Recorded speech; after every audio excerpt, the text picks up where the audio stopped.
So we strongly believe that young people should be part of these decision-making processes, for example, and the government should take this emphasis in young voices at not only COPs, at not only big events, or not only ticking the box, but it should be part of the established process, for example, that countries should adopt. Cast your mind back to when you were younger. How did you want to change the world? What skills and opportunities do you wish you had to succeed?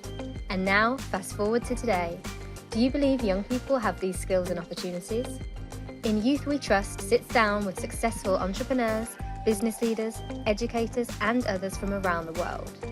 We spotlight how individuals and organisations are shaping a better world, directly or indirectly, for the coming generations, through their focus on sustainability, equity, education, and more, to empower young people to create the future they deserve. And now, in Youth We Trust. Today, I sit down with Ana Romero, an ultra runner and former advisor to the Mexican government on climate action. She's now dedicated to driving actionable change and to promoting an intergenerational dialogue on climate change by working with young people as an educator focused on sustainability. Ana is authentic and passionate, someone I immensely enjoyed spending time with, and I hope you do too. Good morning, Ana, and welcome to the podcast In Youth We Trust.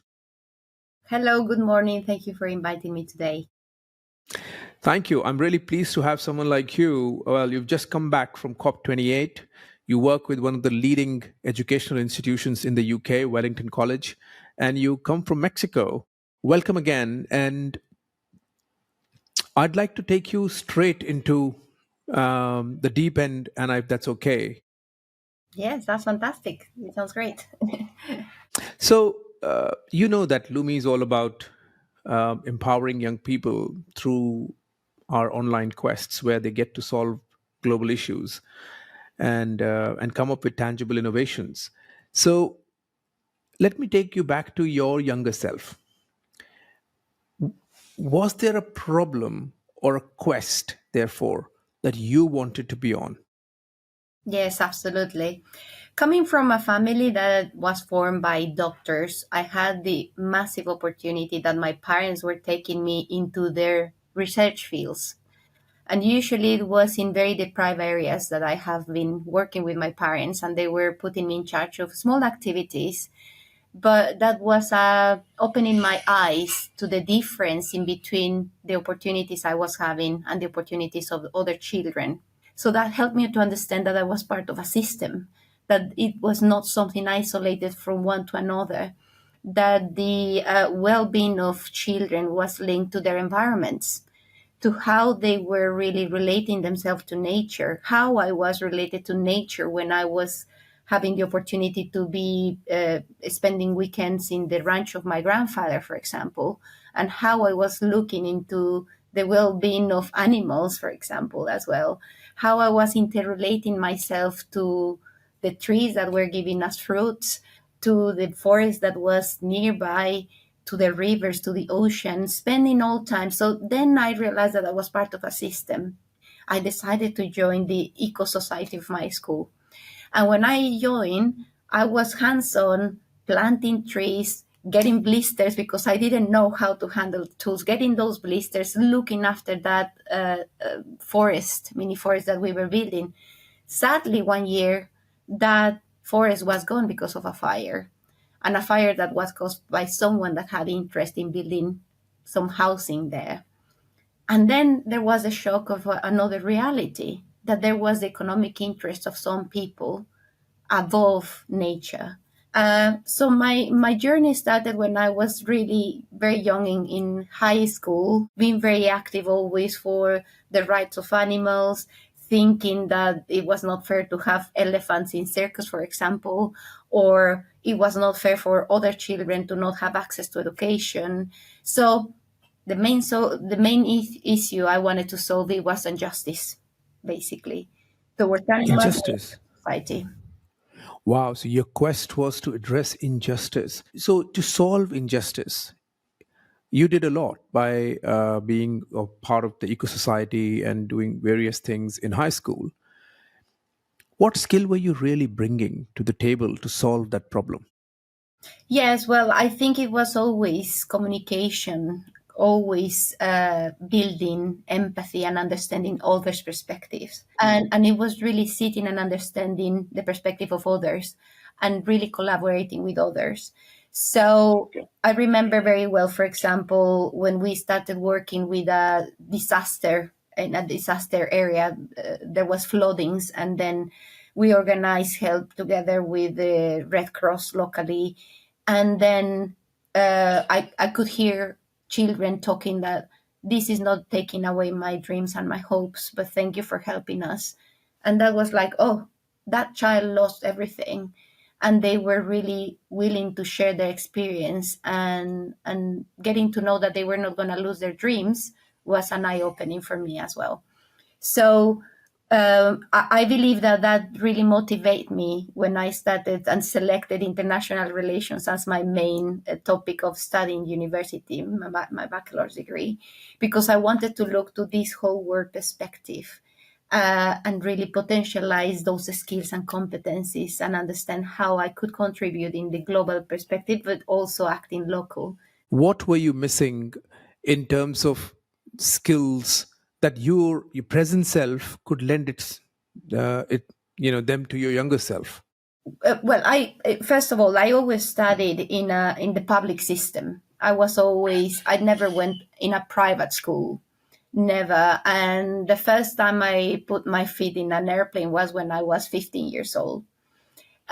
So thanks to books, thanks to the radio, I was always imagining that world, but probably I was missing really the touch of understanding that experience of visiting the other place and looking to those communities, which I always loved. So what I was missing really was the understanding of how others live in other places. And Okay. as part of my skills was that public speaking, I would say that is really important because I was quite introverted till I was in university. So public speaking was probably one of the most important skills I was missing. And you were missing, yeah. Well, that's fascinating. It was a very rich childhood, I must say, Anna. In many ways, and a very sensitive one as well. No wonder you are so active on the sustainability front today. So let's actually talk about the today. So, how are you now directly and indirectly impacting the lives of the next generation, and contributing to the causes that you care about, whether it is the planet or its injustice? Yes, well, when I started my journey as educator in Wellington College, I knew I was going to be working quite closely with young people. And it Hmm. was a great interest of mine to really interact with them because I strongly believe in this intergenerational equity that is precisely one of the principles of action for climate empowerment internationally that I have been working for many years as a senior advisor and negotiator. And then I thought this was a great opportunity to hear by firsthand what young people wanted to learn about, and for me to become that facilitator. I strongly believe on education for sustainable development as a driver for change and for that behavioral transformation that we need in society. So thanks to that, I collaborated with different organizations in creating different alternatives as a part of the co-curriculum. So we created the sustainability program, and with that sustainability program, that was part of a trial for an organization called Sustainability and Environmental Education, SEED. We created this sustainability program as part of the compulsory curricular activities we offer. We educate them in the way that they are really part of that system, that they see themselves of that system in the educational grounds, I want to say, in the educational grounds that is the school. And they use Wellington College as their own laboratory where they get to understand, oh, what's my play, getting to understand the state's operations. What is my take in the catering team? What is this part that is behind the scenes that is not really in the classroom? And the impact has been as much as they wanted, really. There are Wow. students that they have created designs for science and technology. There is other students that they have created like massive statements and impact now, for example, in COP28 through a student declaration. There are others that they were part of COP26 and they had a massive impact in local schools. And there is others that they have decided to take it, for example, really much in Wellington and say, we will eradicate plastics from our schools. Just for the benefit of the audience, Wellington College is one of the most well known boarding schools in the UK. It's also a very privileged institution. So I want to go back to equity and privilege and injustice. How are you making this awareness and contribution to making the world a better place, more equitable through your role at Wellington? Yes. Well, for every initiative we take, we always collaborate. One of the main principles is precisely what can we really share in these practices? What can we really learn? And not only sharing, it's also learning from outside to inside. So in every initiative, we try to establish some collaboration, and that's with lots of different state schools. We are coordinated the Berkshire Schools Eco Network that is formed by state schools and independent schools, where we sit together and we share good practice, but also we share resources. We share the opportunities that we are part of, and students are again the voice and the drivers of that. And and that's a very good experience for them. And are you in some way involving young people from Mexico? Yeah, not yet. But we are, well, in a way, yes, and not directly, because we are part of obviously different international efforts. And what we have been doing and what I've been trying to do in my other hat as the person that works in negotiations is precisely how can I interact in between the Mexican government, for example, and Wellington College. And for the first time, I achieved that dream. We did now in COP28, we were accepted a proposal in creating a side event in between a Latin American Observatory on Climate Change. So it's a regional organization and Wellington College where students were involved on this. So they got to understand how things are working in Mexico and interacted in between the young people that the delegation had. But we are part of different international networks and we are collaborating with different schools. Still, Mexico is not there yet, and probably it's because obviously this disparity in between the different schools that are there and the ones that are, for example, in Europe or in this part of the hemisphere. That is so true. I think that's particularly fascinating for me. So, one aspect of your present role, I want to step outside of Wellington. I mean, you are someone who has accompanied the Mexican government to COP26, 27, and now also COP28. So, you are a really seasoned campaigner on these topics. So, talk to me a little bit about how you're using COP as a vehicle for driving your initiatives or ideas forward. And do you believe it's an efficient vehicle? Because there are many detractors or many people who criticize this gathering. Yes. Well, I must say that I have been in the different grounds when talking about the negotiations, the actions of the Mexican government. I used to be part of the youth movement. I used to be part of the NGO movement. I used to be part of the local government's movement in precisely looking how to influence the life of the public life of Mexico. And more recently, in the 5 last years, as I have been invited to be part of this senior advisor board for the negotiations. So I have been quite lucky to be able to combine all these different perspectives.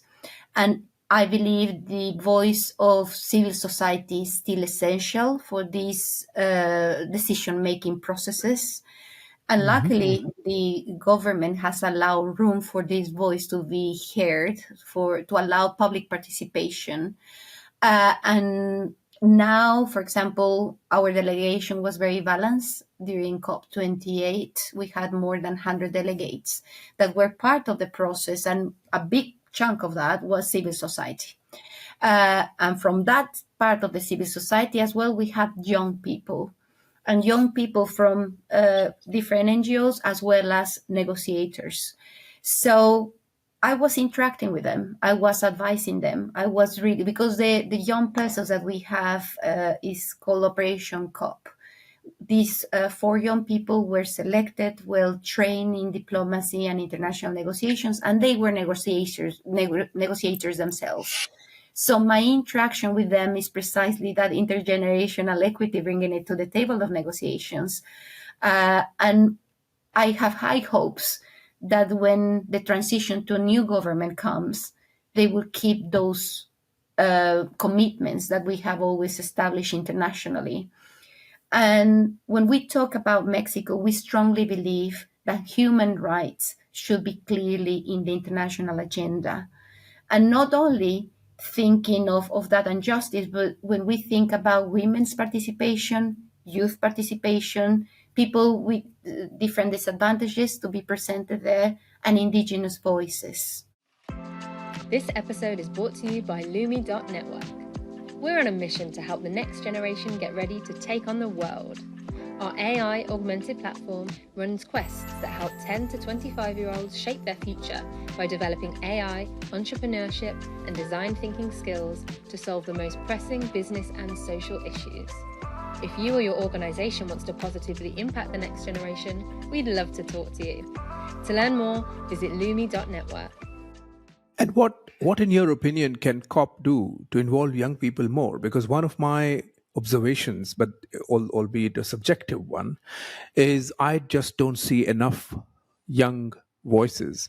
It has increased. I thought I saw much more this year in Dubai than I've seen before in Scotland or Sharm el Sheikh, etc. What more can be done, or is being done?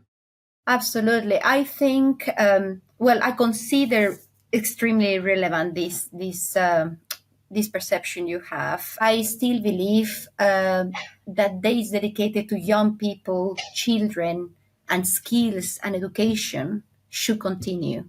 And this is just the first step. I still consider as well that think tanks such as UNESCO and governments should continue their collaboration and advertise strongly that young people and members of the public are diplomats as well.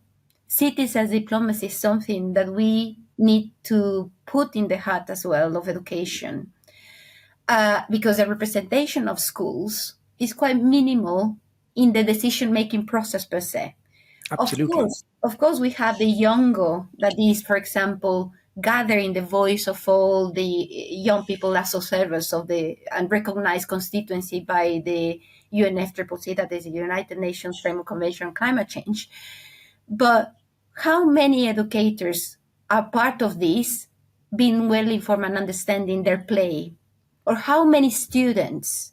How much of this international arena comes to the classrooms for them to have a voice to play there? Not many. Not many at And all.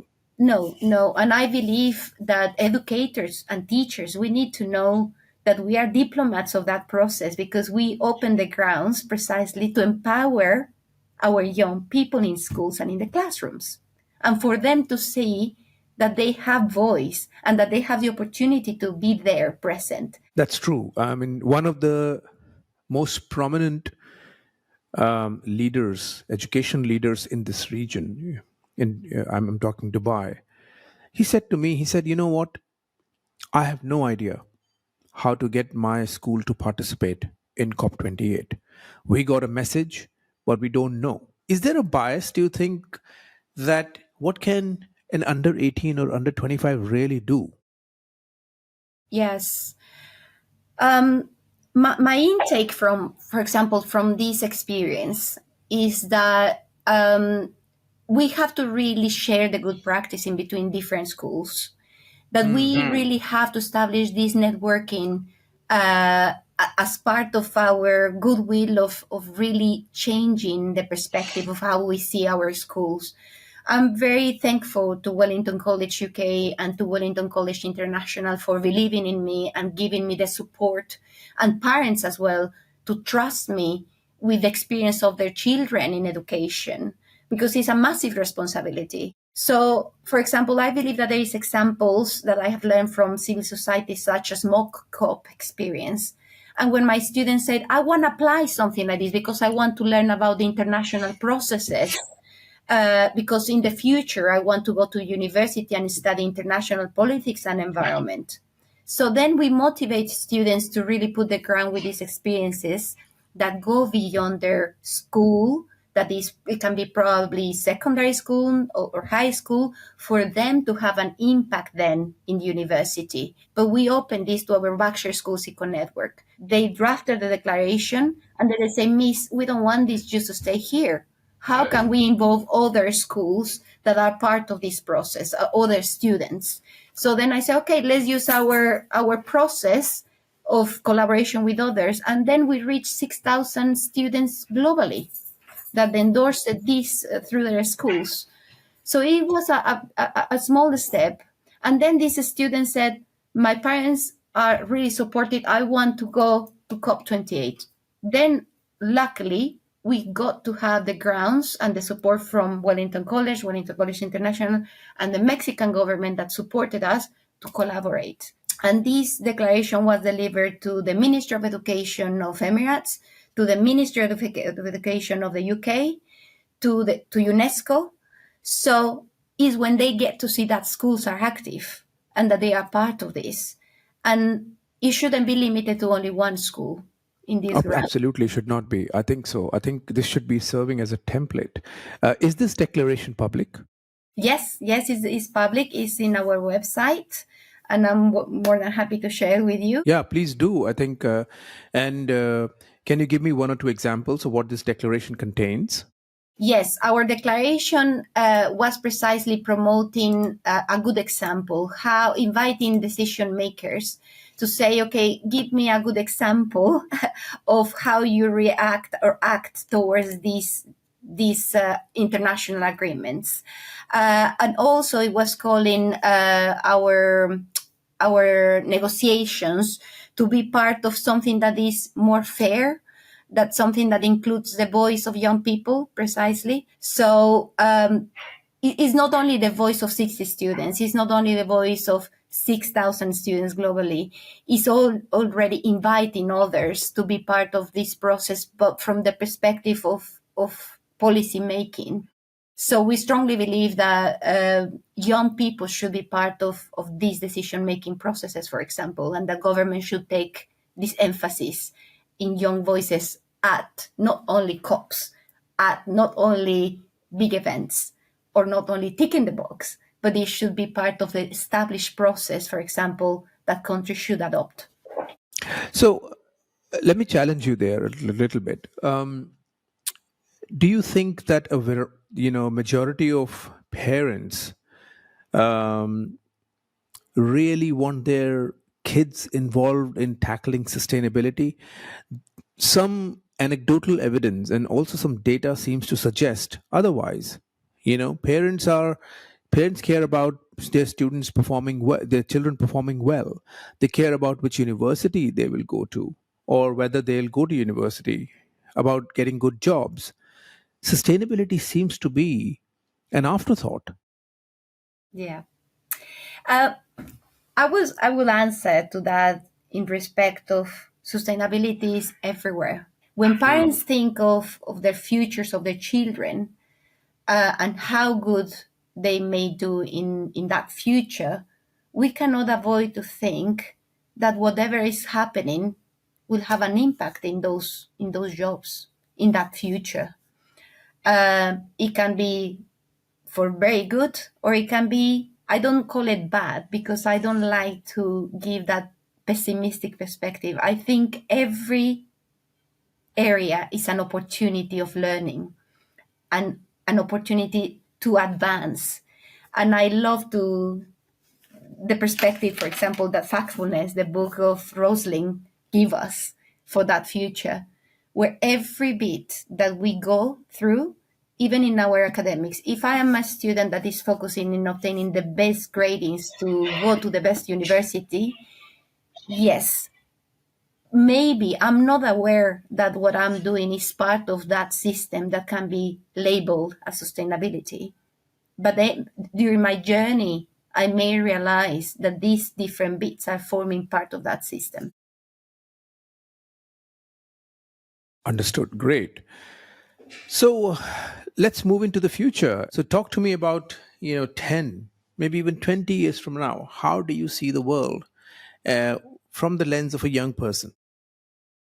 Well, from the lens of a young person, I want to see this process as something that is not only my responsibility, that I don't feel that it's only in my shoulders, that I realize that this world will not really reach above the 1.5. I want to see that there is a true interaction in between generations for us to work together to tackle the challenges and the opportunities that this new phase presents to us in these global issues. That can be labeled as sustainability, that can be labeled as climate education in the future, climate justice or social justice, human rights, finance, that can be around all these topics. As a young person, I want to feel empowered. I want to feel listened. I want to see how action starts in schools, but needs to go beyond the classroom. How do we encourage myself and others to be active citizens in our local communities and in our governments when possible?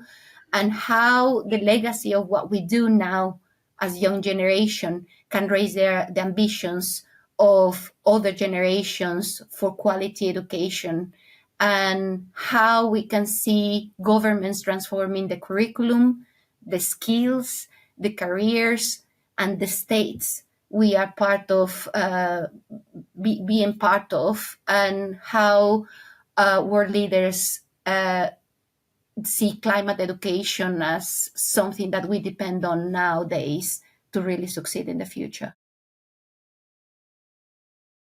That is a lot. It's a lot, yes. But I think if we give the right message, then hope it will be out there. And that's what we need, hope to continue. Absolutely. Well, you and I both believe in the power of young people, and actually also, you are not only promoting that intergenerational dialogue, you're involving parents, you're involving the government through your work, you're working with young people directly. There's quite a lot, Anna, and the thing I feel is that we need probably 1 million Annas, to kind of overcome the challenge that we are presented with right now as society globally. But thank you so much for giving me the time and for telling us about your journey and about your work and about your aspirations. I wish you the very best, and look forward to a continued dialogue and engagement with you.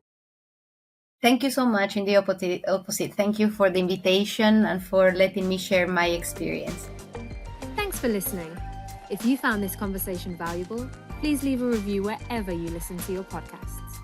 If you have a story or someone you know does, please recommend them to us by email at hello@lumi.network. We'll see you next time on In Youth We Trust.